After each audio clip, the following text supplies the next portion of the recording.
Hello. So today will be the most random, pretty much useless video I have made yet. I guess it's technically get ready with me because I'm going to be putting my makeup on.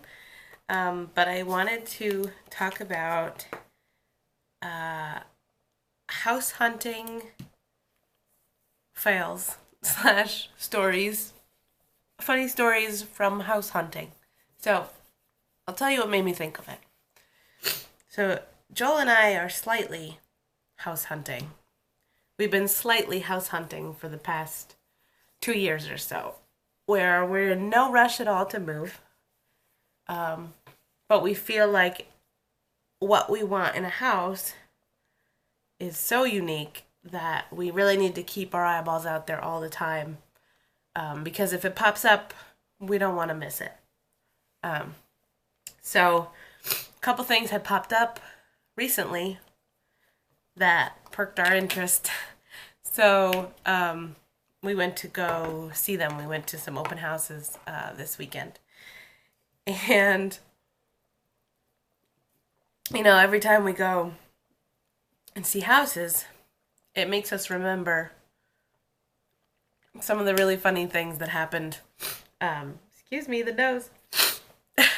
Some of the funny things that happened the first couple times we were house hunting. So we have been house hunting 3 times. Okay, so the first was when we bought this house that we're in now.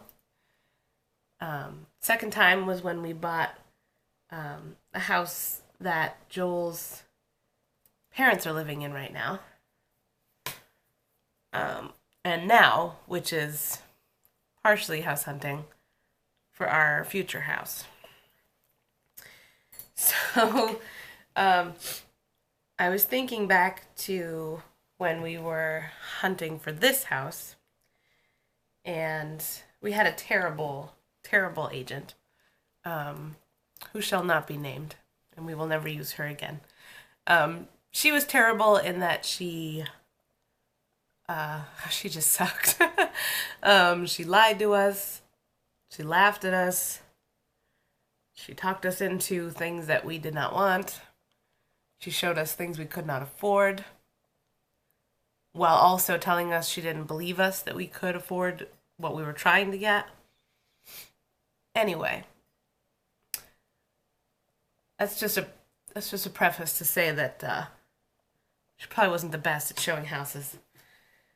So, anyway, one of the first houses we saw was clearly it was a split level that was clearly an old couple living there, and they were probably downsizing or moving to like a over 55 community or something. And we'll always remember this house because it was a totally normal house. Normal but outdated kitchen, normal but outdated dining room, totally fine until you get to the bedroom, which was wall to wall, thick pile shag carpeting, like this high shag carpeting, in bright purple. The walls were mirrored, and there was a bathtub in the middle of the bedroom.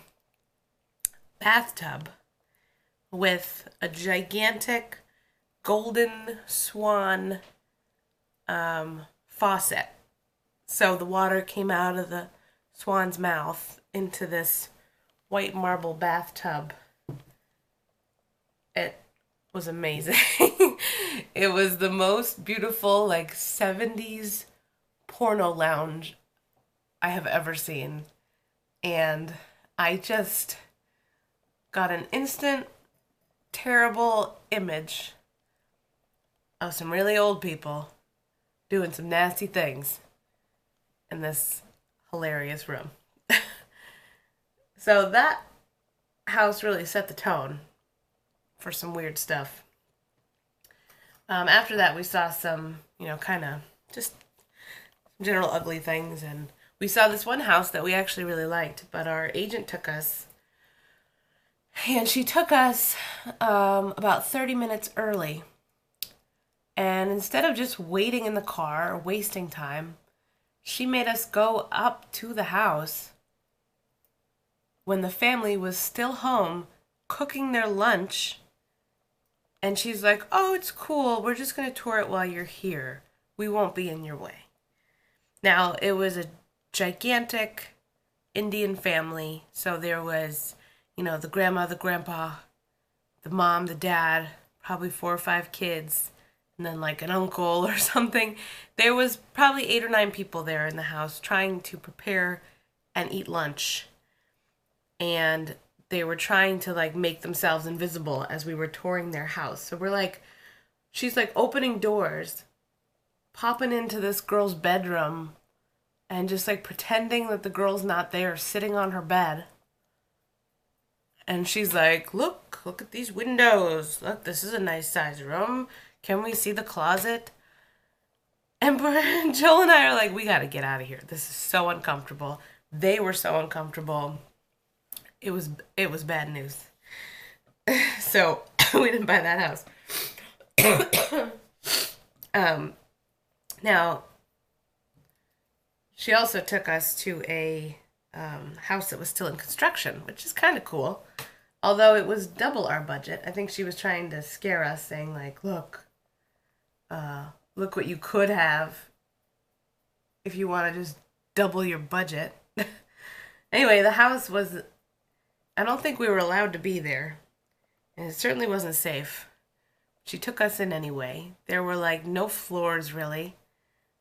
There were no stairs. There were no stairs to get into the house. So we had to literally climb up like this 4-foot ledge onto the deck to get in the house. It was so bizarre. But I saw the best houses when we were looking for a house for Joel's parents, because we were looking in kind of a different location, slightly more rural than we are. Slightly. It's the next town over. But it's a big difference. And the houses then are much cheaper too. So we saw some real dumps, and I loved it. I saw the first house we went to go see. Joel and I, and our agent, a good agent now, not the same one, we walk into the house, and we're standing in the kitchen of the house, and I look out the window of the kitchen overlooking the backyard, and there's something in the backyard that looks like a body. And I get very excited because I'm really morbid like that. And I was like, guys, there's a dead body in the backyard. There's a dead body in the backyard. I need to go poke it now. So Joel and our agent stay inside, and they're like cautiously looking out the back window at me, and I trek out into the backyard, and it's like in the far end of the yard. And I get out there, and it is a body, a deer body, but not a real deer body. It's one of those decoy deers that has a bunch of, gunshots to it. But I kind of start pretending like it's a real deer body. So I'm like bending over it and like checking it out. And I look up at the window and I kind of shake my head a little, and they're freaking out. And so I pick up the deer body and I just like throw it up in the air, and they had a good freak out over it. But anytime we drove by it, or we referred to that house as the dead body house. And so that was a terrible house, though.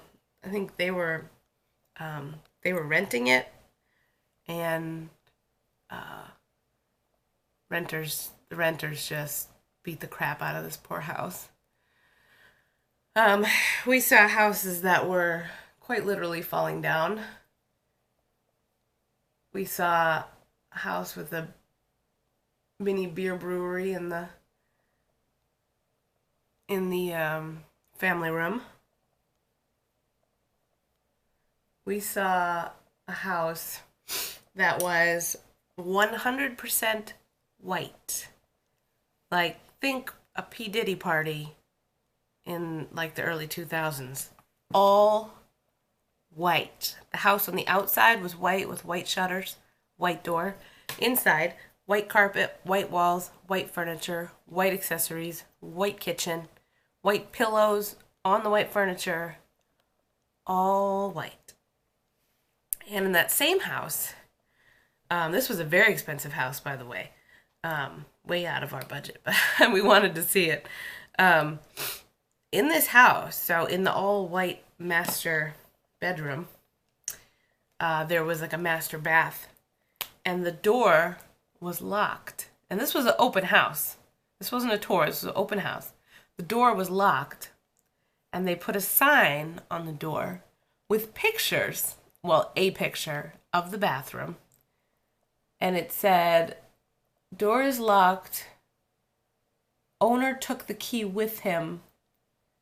If he gets an offer, he'll come down and open it." Can you believe that? So this guy is like out of state and will only show you the bathroom if you put an offer in.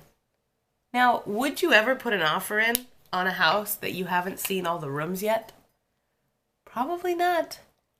But I thought that was really bizarre. So we had a really good guessing game as to what was behind the door.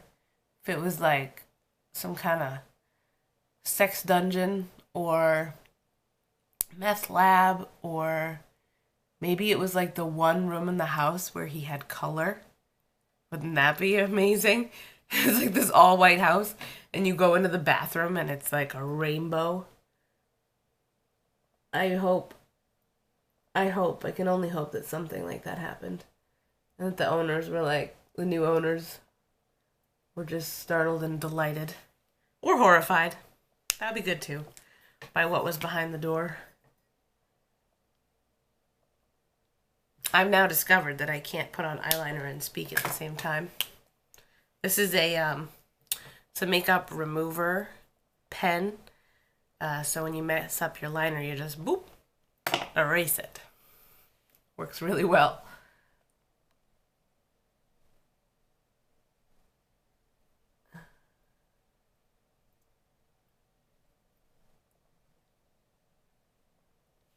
I saw one house that had like a really sweet dungeon.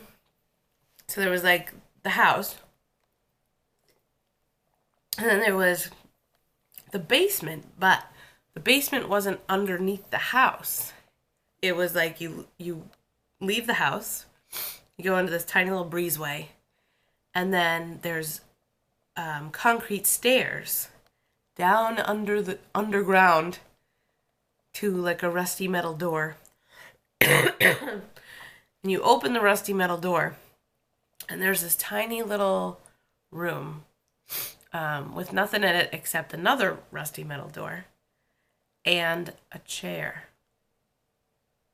Just an old, tattered up, stained chair sitting in this little stone room. And you open the next door, and it's just this cave, this stony cave. And the only thing in there were some pipes and like the oil tank and water heater and stuff.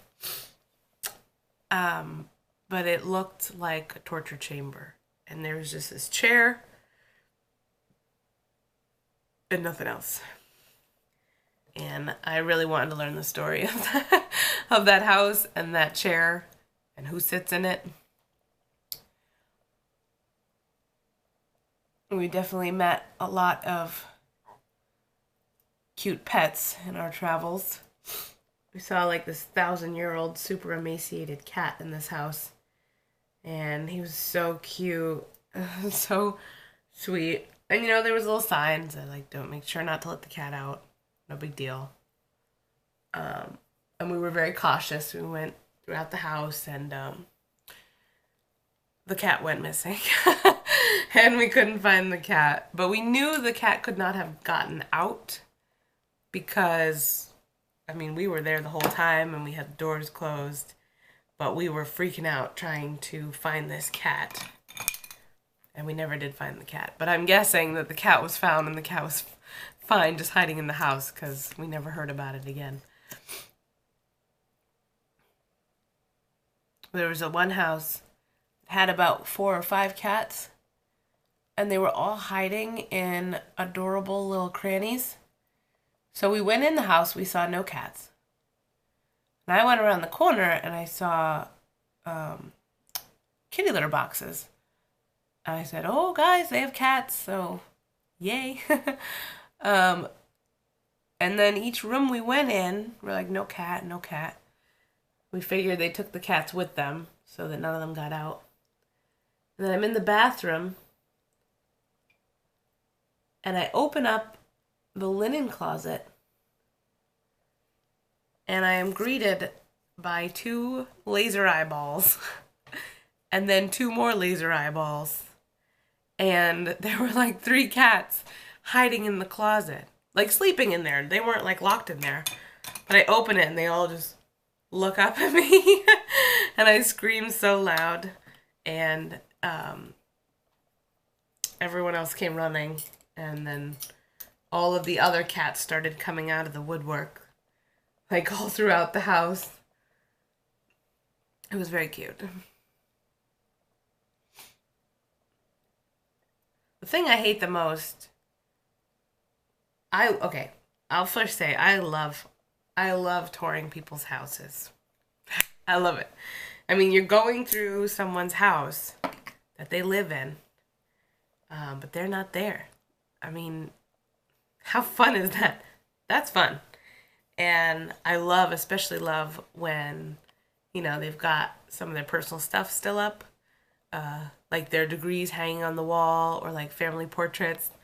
I just think it's so interesting to see where people live and what they do, and it's just kind of fun. I mean, it's creepy thinking about someone walking through my house and judging all of my stuff, but it's fun when I get to do it to other people. So so this past weekend we went and we saw 3 or 4 houses, and then 2 like drive-bys.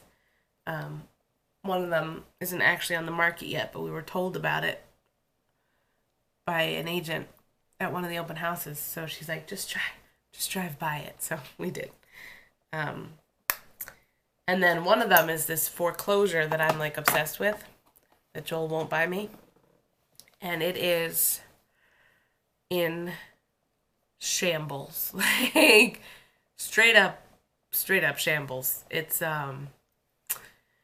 I don't know how long it's been vacant, but whoever was foreclosed upon in there, pardon me, they took everything. They took everything. They took the kitchen cabinets. They took some of the floor tiles. They took the toilets or parts of some toilets. They took knobs and handles. I mean, it's really sad. I mean, I don't know what the situation was, of course, but it seems like they were foreclosed upon. They were losing their house, and they were like, fine, F you, we're taking everything we ever put in this house. And they did. And they did. So, I mean, there's even a sign on the door that says it's unsafe to just walk around in there, because it's just gone to shit. But it's really cool. It's a cool, like, late 70s contemporary, which is exactly my style. It's like these high ceilings and so many windows. It's on 8 acres. They have their own tennis court. Like, it's at the end of a private drive.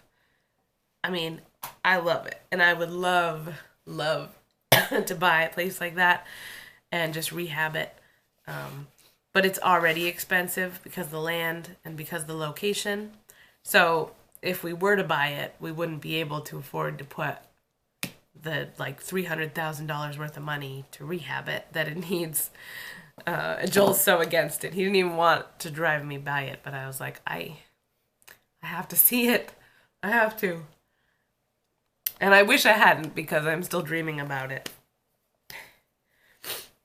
We didn't see anything else that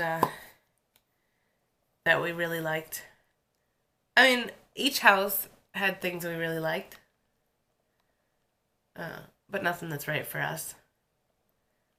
We are strange and very particular about what we're looking for. Like I said, we want, it's just the two of us. We don't have kids. We don't plan on having kids. So we don't need a huge house. But we want big rooms, like a spacious house. It doesn't have to be square footage huge, but it has to feel open. We like a large kitchen, a really large bedroom because we have one now and we're just used to it. We want like a nice office for Joel, a good office for me that's like a good craft room. The basement should be finished, or at least finishable, so that we can have our movie theater down there. But more so, we do really want like a ranch or a place with easy steps, because I have a hard time with steps now, so in the future could be difficult. So I think it's smart to plan for that. But also, I want a lot of land. And way up there on the list is some sort of waterfront. If it's a tiny little pond that's just ours, or a public lake that we're on, anything like that, that's a big thing. Like, it's not a deal breaker, but I want it to be. Chai loves to swim, and I love the water. I would love to see it every day. I'd love to have a little canoe. Love to have my dogs be able to go swimming whenever they want. And I like the look of just having a very nature-filled property. So, like, my ideal would be like 30 or 40 acres with a small, the house, and then like a small yard, and then just forest that we can make trails through, have our own trails for hiking, and a little pond. Like, that's the ideal. We don't want to be too close to neighbors. We don't want to see any neighbors. So it's hard. It's hard to find, especially around here, especially in an area that's close to Joel's work, because he's right outside Boston, and close to my work. So you can see it's pretty difficult to find just the right place. And that's why we're just casually looking. But I definitely have seen some places. I have seen some real sad crap holes of houses that, people shouldn't even be living in. Never mind selling for like $500,000. That shouldn't be happening. But they're out there. And I've also seen places that are just like this past weekend. These places we saw were immaculate. One of them was actually just built 4 years ago. And it was just, built for luxury. It had everything. But it just wasn't right for us. But it's really fun to look, and it's fun to talk about. So sorry that I really didn't say much of anything. Didn't really have any great stories for you. But I put on my makeup, and that's an achievement. So the dogs are barking now. So I'm going to go, but I will show you before I do what's happening outside. Can you believe that? Freaking snow. Gross.